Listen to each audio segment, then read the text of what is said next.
It's strange how the smallest things can plant the seed of doubt. It started with my wife, Emma, spending more time at the gym. She had always been active, but lately, her enthusiasm had taken on a new fervor. At first, I was happy for her, glad she was finding joy in her workouts. But as weeks turned into months, her dedication began to feel obsessive, almost like she was escaping something, or someone. One evening, I noticed she was particularly keen on attending a late-night class. It wasn't her usual routine, and when I asked, she brushed it off, saying it was a special training session. My curiosity was piqued, and a quiet unease settled in my gut. Why would a fitness class be held so late? I decided to stay awake until she got back, pretending to be absorbed in a book. When Emma finally came home, she looked flustered. Her usually composed demeanor was replaced by a certain nervous energy. I asked her how the session went, and she mumbled something about it being exhausting but good. Her eyes didn't meet mine, and she quickly retreated to the shower. I sat there, book in hand, but my mind was racing. The next day, I casually mentioned her new gym schedule to my friend Dave. He raised an eyebrow and suggested I keep an eye on things. "You never know, man.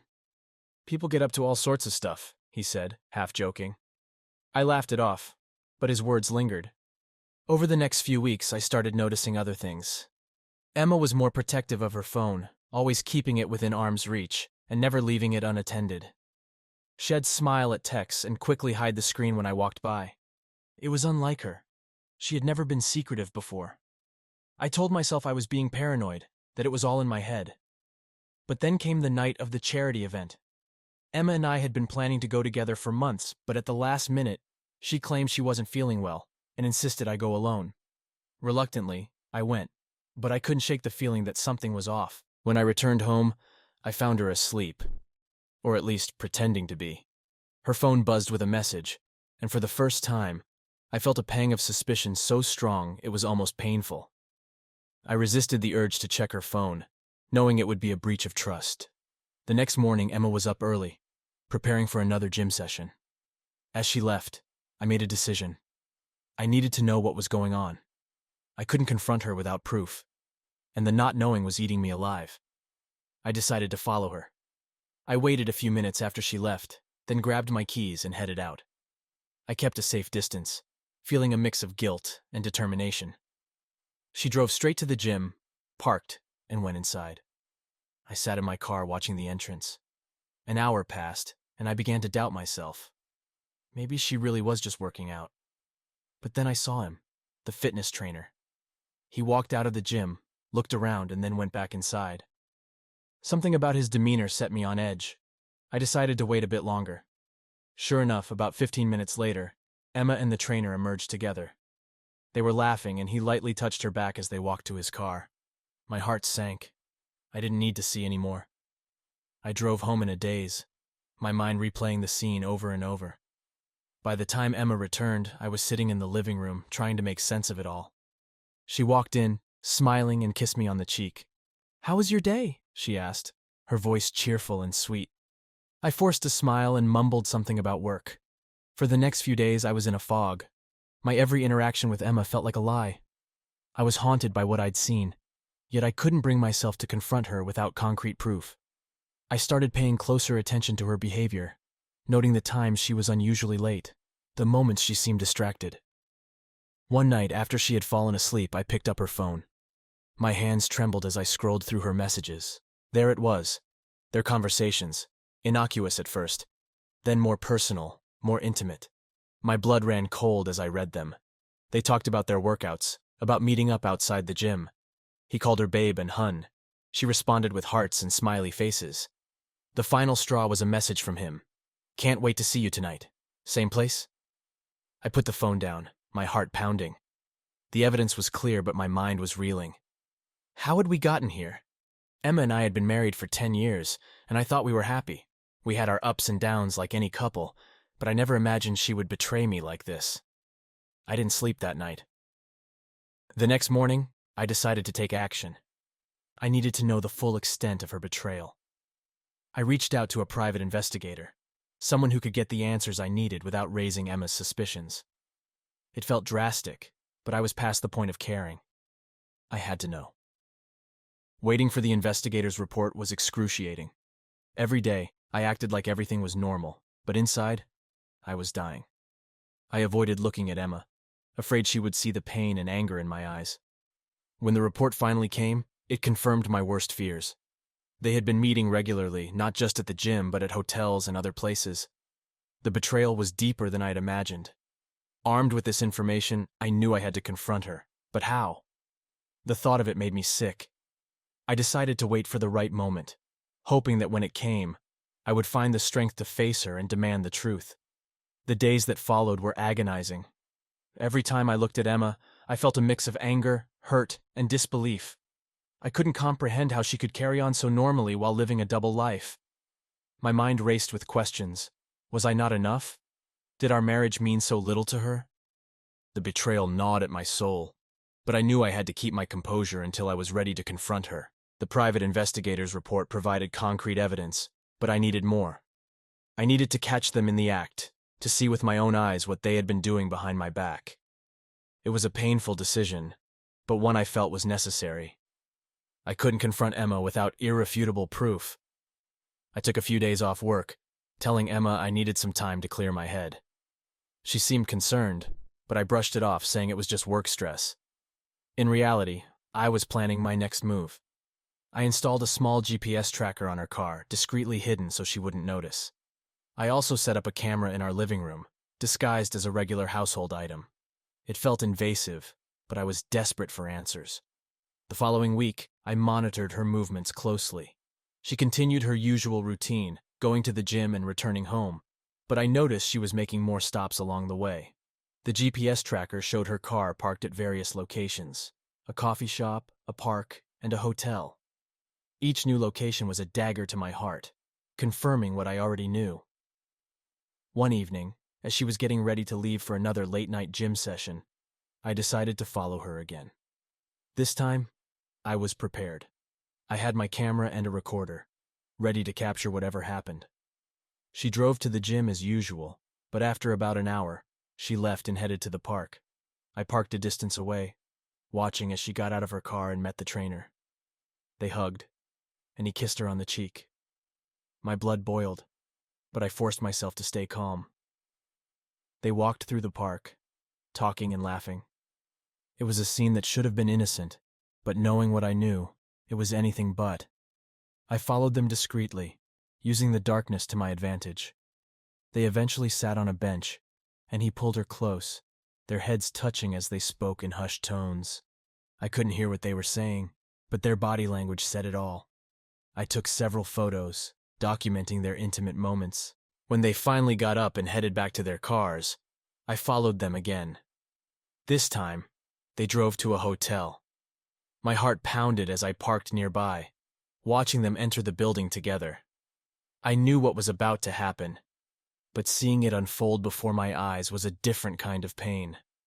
I waited outside the hotel for what felt like hours, though it was probably only about 30 minutes. I debated whether to go inside and confront them, but the thought of causing a scene in a public place held me back. Instead, I decided to wait until they came out. When they finally did, they looked disheveled, their faces flushed. The sight of them laughing and holding hands as they walked to their cars was too much to bear. I drove home in a daze, my mind racing with thoughts of how to confront Emma. I had all the evidence I needed, but the thought of actually facing her filled me with dread. I knew it would be a turning point in our marriage, one that could either lead to reconciliation or complete destruction. The next morning, I woke up with a sense of determination. I had to confront her. I couldn't live with the deceit any longer. I waited until she returned from her morning gym session, my heart pounding as I rehearsed what I would say. When she walked in, I was sitting at the kitchen table, the private investigator's report and the photos spread out before me. She looked surprised to see me home, her cheerful demeanor faltering as she noticed the serious expression on my face. "What's going on?" she asked, her voice tinged with concern. "Sit down, Emma," I said, trying to keep my voice steady. "We need to talk." She hesitated, then sat across from me, her eyes darting to the papers on the table. "What is all this?" I took a deep breath, feeling a mixture of anger and sadness. I know about you and the trainer. I've seen the messages, the photos. I know you've been meeting him at To. Her face went pale, her eyes wide with shock. You followed me? Yes, I said, my voice shaking with emotion. I couldn't ignore the signs anymore. I had to know the truth. Emma's eyes filled with tears, and she looked down at her hands, unable to meet my gaze. I'm so sorry, she whispered. I never meant to hurt you. I felt a surge of anger. How could you do this, Emma? How could you betray me like this? After everything we've been through, how could you throw it all away? She started to sob, her shoulders shaking. I didn't mean for it to happen, it just did. I was lonely and he was there for me. It started as a friendship, but then it became more. I shook my head, struggling to keep my composure. That doesn't justify what you did. You should have come to me, talked to me. Instead, you lied and deceived me. She reached out to touch my hand, but I pulled away, the pain too fresh. Please, let me explain, she pleaded. I never wanted to hurt you. I still love you. I stood up, unable to sit still any longer. If you loved me, you wouldn't have done this. Love is about trust and respect, and you've shattered both. Emma's sobs grew louder, and I felt a pang of guilt. Despite my anger, seeing her in so much pain was unbearable. But I couldn't let that overshadow what she had done. I needed time to think, to process everything. I'm going for a walk, I said, my voice tight. I need some space. As I walked out the door, I heard her calling my name, but I didn't look back. The cool air hit my face, and I took a deep breath, trying to clear my mind. The weight of her betrayal was crushing, but I knew I had to stay strong. This was just the beginning of a long and painful journey, and I had to be prepared for whatever came next. Walking aimlessly through the neighborhood, my mind was a whirlwind of emotions. Every step felt heavy, each thought more painful than the last. How had we come to this point? Was there something I could have done differently? These questions swirled in my head, but there were no easy answers. The betrayal was fresh and raw, and the path ahead seemed uncertain. After what felt like hours, I returned home. Emma was sitting on the couch, her eyes red and puffy from crying. She looked up as I entered, a mix of hope and fear in her expression. The sight of her sitting there, so vulnerable, tugged at my heart. But the pain was still too deep, and I knew we needed to address this head on. We need to talk, I said, my voice steady but strained. Emma nodded, wiping away her tears. I know. I'm so sorry, James. I really am. I sat down across from her, taking a deep breath to steady myself. Why, Emma? Why did you do it? I need to understand. She looked down at her hands, her voice trembling. It started so innocently. I was just looking for some extra help with my workouts, and he was so supportive. We started talking, and I felt a connection. It felt good to be noticed, to be cared for. I clenched my fists, trying to control my anger. And you couldn't talk to me? You couldn't come to your husband and tell him how you were feeling? She shook her head, tears streaming down her face. I didn't want to burden you. You've been so busy with work, and I didn't want to add to your stress. Add to my stress? I said, my voice rising. You think this isn't stressful? You think finding out my wife has been cheating on me is less stressful than talking about your feelings? Emma sobbed harder, her shoulders shaking. I know, I was wrong, I was selfish. I didn't think it would go this far. But it did, I said, my voice softening slightly. It went far enough that you were meeting him in hotels, lying to me, deceiving me. How am I supposed to trust you again after this? She looked up at me, her eyes filled with desperation. Please, James, I know I've hurt you, but I love you. I want to make this right. I want to fix our marriage. I felt a pang of sorrow. Despite everything, I still loved her. But love alone couldn't fix the damage that had been done. I don't know if we can fix this, Emma. Trust is the foundation of any relationship, and right now that foundation is shattered. She reached out to me, her hand trembling. Please give me a chance. I'll do anything. Counseling, therapy, whatever it takes. Just please don't give up on us. I hesitated, my mind racing.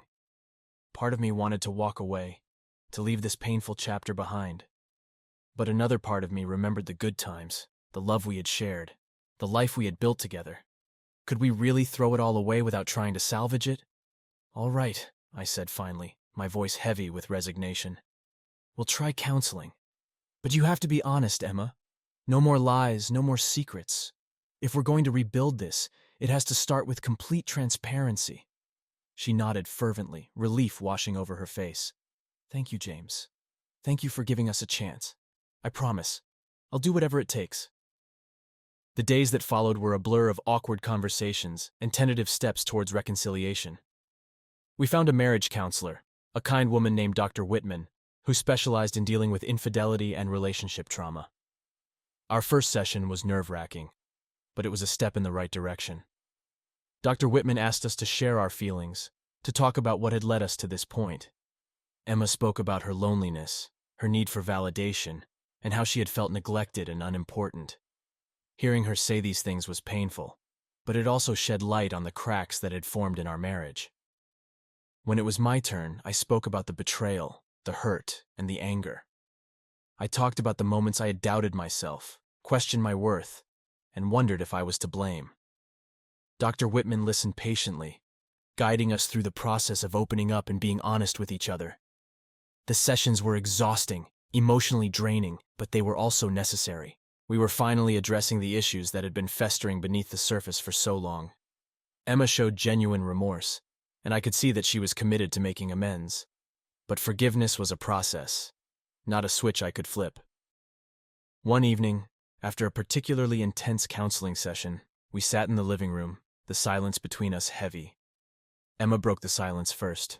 James, do you think you can ever forgive me? I looked at her, searching for the right words. Forgiveness isn't something that happens overnight, Emma. It's going to take time. Trust needs to be rebuilt, and that's not easy. But I'm willing to try because I still care about you, and I believe in what we had. She nodded, tears welling up in her eyes. Thank you. I know I don't deserve it, but I promise I'll do everything I can to earn back your trust. The road to recovery was long and filled with challenges. There were moments of doubt, times when the pain resurfaced, and I questioned if we were making the right decision. But there were also moments of hope, glimpses of the love we once shared, and a renewed sense of commitment. We started spending more time together, going on dates and reconnecting on a deeper level. Emma distanced herself from the trainer, changing gyms and cutting off all contact with him.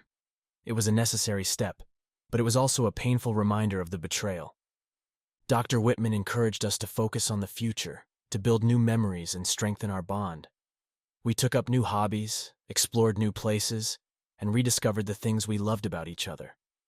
Slowly but surely, the wounds began to heal. One evening, as we walked hand in hand through the park, I looked at Emma and saw a glimmer of the woman I had fallen in love with. She smiled at me, and for the first time in a long while, I felt a sense of peace. Thank you for giving us a chance, she said softly. I squeezed her hand, feeling a mix of hope and uncertainty. We're not there yet, but we're on the right path. And that's what matters. The journey to rebuilding our marriage was far from over, but we were making progress. It was a testament to the strength of our love and our commitment to each other. Despite the betrayal, despite the pain, we were choosing to fight for our relationship, to find a way forward together. And in that choice, there was hope. As the weeks turned into months, our counseling sessions continued, and our relationship gradually began to stabilize. Despite the progress, the pain of betrayal still lingered in the back of my mind. Every now and then, a stray thought or a random reminder would bring back the hurt, and I'd find myself questioning whether I had truly made the right decision in giving Emma another chance. One evening, after a particularly grueling day at work, I came home to find Emma preparing dinner. The aroma of roasted chicken filled the house, and for a moment, everything felt normal. She greeted me with a smile, but behind her eyes, I could still see the lingering guilt and uncertainty. It was a look that mirrored my own inner turmoil. As we sat down to eat, Emma tried to engage me in conversation, but my mind was elsewhere. The thought of her affair with the trainer still gnawed at me, refusing to let go. I had been trying so hard to move past it, to focus on the future, but the bitterness was still there, just beneath the surface. James, are you okay? Emma asked, her voice gentle and concerned. I looked up from my plate, forcing a smile. Yeah, just tired from work. She nodded, but I could tell she didn't believe me. The truth was, I was tired of pretending everything was fine. I was tired of trying to suppress the anger and hurt. That night, as I lay in bed, staring at the ceiling, a dark thought began to take shape in my mind. What if I got back at her? What if I made her feel the same pain she had inflicted on me? The idea festered, growing stronger with each passing day. I knew it was wrong, that revenge wouldn't solve anything, but the thought of making her suffer was intoxicating. It wasn't about finding another woman or having an affair myself. It was about hitting her where it hurt the most, about showing her the consequences of her actions. I started by being more distant, less affectionate. I knew she noticed, but she didn't say anything, probably thinking it was just part of the healing process. I made subtle changes in my behavior, spending more time at work, going out with friends, and coming home late. I could see the worry in her eyes, the fear that I was slipping away. One night, I decided to take it a step further. I told her I was going to a work event and wouldn't be home until late. In reality, I went to a bar across town, where I knew she wouldn't find me. I sat at the bar, nursing a drink, and watched as the hours ticked by. My phone buzzed with messages from Emma, asking where I was and if I was okay. I ignored them, letting her worry. When I finally returned home, it was past midnight. Emma was waiting for me in the living room, her face pale with worry. "James, where have you been? I was so worried." "I told you I had a work event," I said nonchalantly, brushing past her. "You didn't answer any of my messages," she said, her voice trembling. I shrugged. "I was busy." She stared at me, tears welling up in her eyes. "James, what's going on? You've been so distant lately. Is there something you're not telling me?" I turned to face her, my expression cold. "Maybe now you know how it feels, Emma. Maybe now you understand what it's like to be left in the dark, to wonder where your spouse is and what they're doing." Her eyes widened in shock, and she took a step back. "James, I thought we were moving past this. I thought we were working on rebuilding our marriage." "We are," I said, my voice icy. "But that doesn't mean I've forgotten what you did. It doesn't mean I've forgiven you." She sank onto the couch sobbing. "I know I hurt you, but this isn't the way to fix things. Please, James, we need to talk about this." I felt a pang of guilt, but I pushed it aside. "Maybe we do, but not tonight." I turned and walked away, leaving her sobbing on the couch. As I lay in bed, the weight of my actions settled over me. The satisfaction I had felt earlier was gone, replaced by a hollow emptiness. Revenge hadn't made me feel better. It had only deepened the wound for both of us. The next morning, Emma was unusually quiet. She went about her routine, avoiding eye contact and speaking only when necessary. I could see the hurt in her eyes, and it mirrored my own. It was a painful reminder that my actions had consequences, not just for her, but for our marriage. As the days passed, the distance between us grew.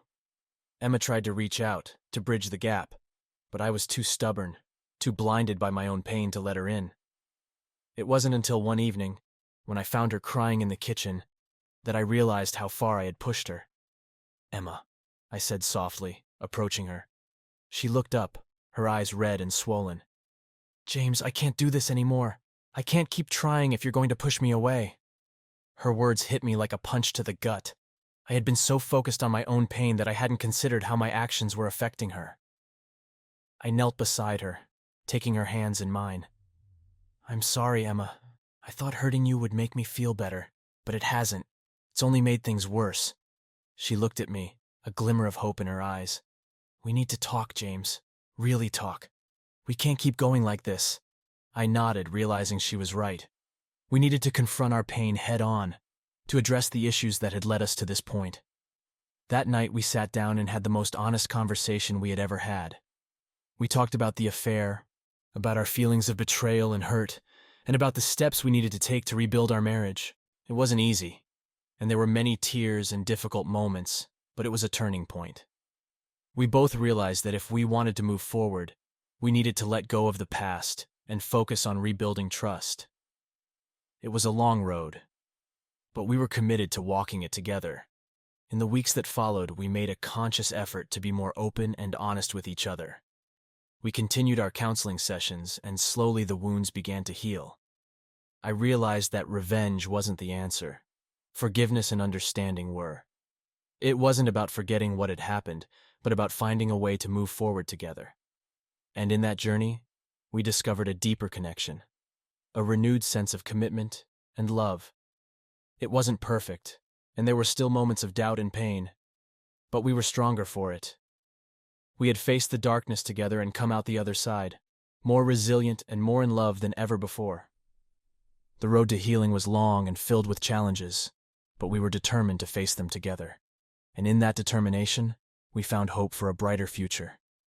Reconciliation is a journey, not a destination. Emma and I learned this the hard way, but as the months turned into years, we found ourselves growing stronger together. Our relationship was not perfect, and the scars of the past remained, but they were no longer wounds that bled at the slightest touch. They were reminders of the battles we had fought and the love that had prevailed. Our journey toward healing and reconciliation was filled with moments of doubt and setbacks, but each challenge we faced together reinforced our commitment to one another. We continued our counseling sessions with Dr. Whitman, who guided us through the complexities of rebuilding trust and intimacy. Her insights and exercises helped us open up in ways we never had before. One of the most significant steps we took was to create new memories together. We embarked on a series of adventures, from weekend getaways to places we had never visited, to simple date nights where we rediscovered the joy of each other's company. These experiences became the foundation upon which we rebuilt our relationship. We also learned the importance of communication. We set aside time each week to talk openly about our feelings, our fears, and our dreams. These conversations were not always easy, but they were essential in maintaining the transparency and honesty we had pledged to each other. Gradually, the walls we had built around ourselves began to crumble, replaced by a newfound closeness. One evening, as we sat on the porch watching the sunset, Emma turned to me with a soft smile.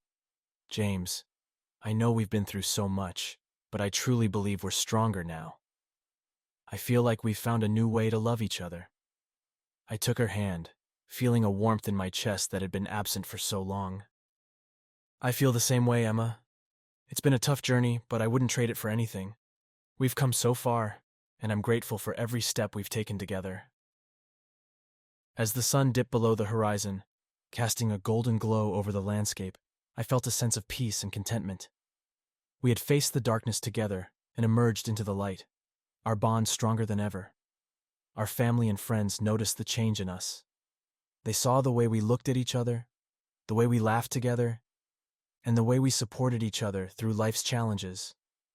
Their support and encouragement meant the world to us, and it reminded us of the importance of the community in our journey of healing. One of the most significant moments of our reconciliation came when we decided to renew our vows. It was Emma's idea, a symbolic gesture to reaffirm our commitment to each other. We planned a small ceremony in the garden of our home, inviting only our closest friends and family. The day was filled with joy, laughter, and love, a celebration of our renewed commitment to each other. As we stood before our loved ones, exchanging vows once again, I looked into Emma's eyes and saw a future filled with hope and promise.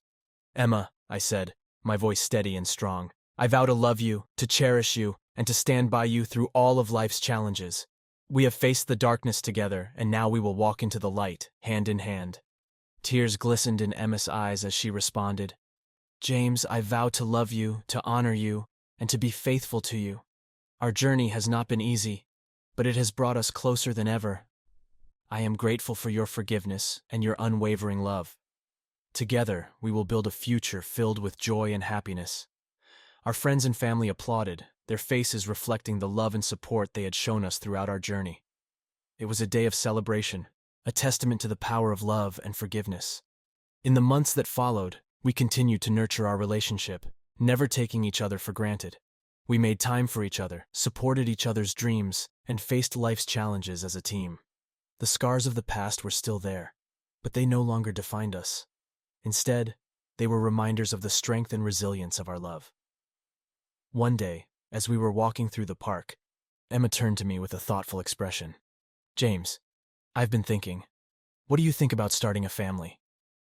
The question took me by surprise, but as I looked into her hopeful eyes, I felt a sense of excitement and possibility. "I think it's a wonderful idea, Emma. I can't imagine a better way to continue our journey together." The decision to start a family was a new chapter in our lives, filled with its own set of challenges and joys. As we navigated the journey of parenthood, we did so with the same love, commitment, and resilience that had brought us through the darkest times. Our love had been tested, but it had emerged stronger, ready to face whatever the future held. Looking back on our journey, I realized that reconciliation was not about erasing the past, but about embracing it and learning from it. It was about choosing love and forgiveness, even when it was difficult. And in that choice, we found a new beginning, a new way to love each other. As we walked hand in hand through the park, the sun shining down on us, I felt a sense of gratitude for the journey we had taken. It had not been easy, but it had been worth it. We had faced the darkness and emerged into the light, our love stronger and more resilient than ever. And in that light, we found our new beginning.